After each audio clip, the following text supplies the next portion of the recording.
People have no chance to get their personal items out. They have no chance to call for help.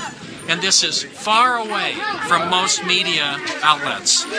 You are amongst the very few journalists who have even seen this.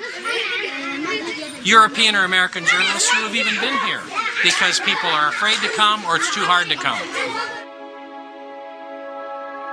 And one of the things we were told in Gaza by a very respected Palestinian psychologist who had just completed a study of 1,000 Palestinian children was that they had discovered that many of these Palestinian children no longer had a will to live, that they were so dehumanized and so affected by seeing their fathers particularly beaten by Israeli defense forces, that the psychological condition is one of the dimensions of the conflict that is not widely understood.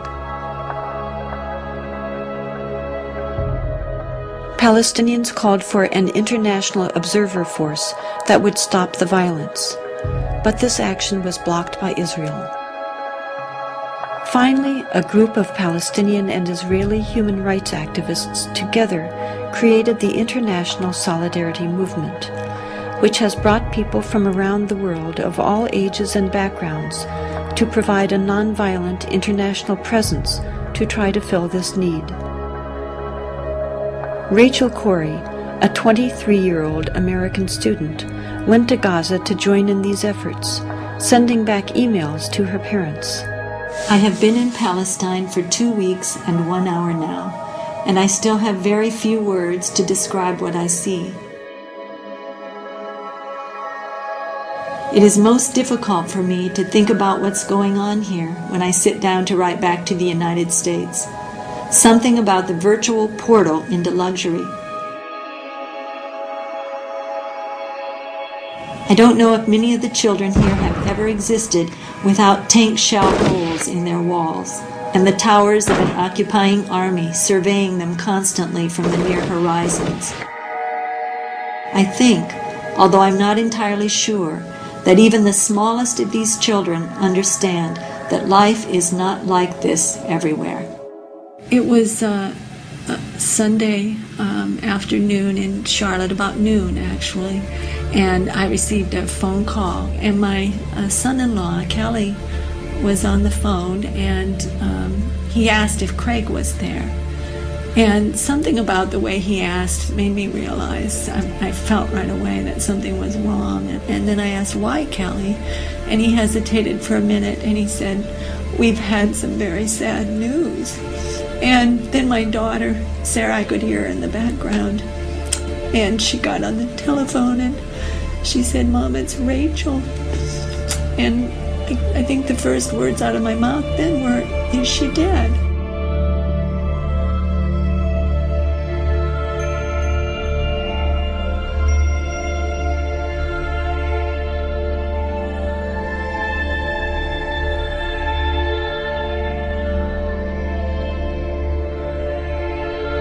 We were opposing the demolition of farmland and other property, Palestinian property, by Israeli destruction forces and bulldozers.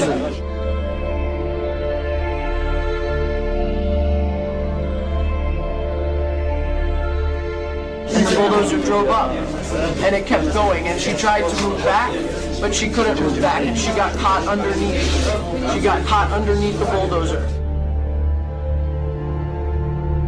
Many other internationals began to surround the bulldozer and yell at it and tell us that there's somebody there, and it did not stop.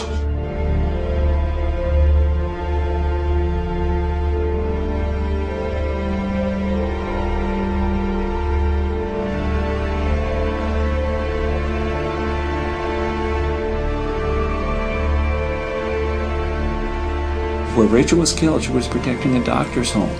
And that's important to realize. And the 3 children, his wife, she knew that family, and that doctor felt that Rachel was like a daughter to him. He bought that house. It was in the middle of a neighborhood. There were other rows of houses between his house and the border.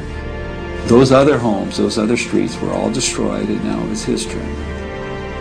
And I've had people say, well, she was in a war zone. And Cindy points out that war zone is people's neighborhoods. Those are children.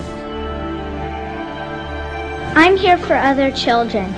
I'm here because I care. I'm here because children everywhere are suffering, and because 40,000 people die each day from hunger. I'm here because those people are mostly children. We have got to understand that the poor are all around us and we're ignoring them. We have got to understand that these deaths are preventable.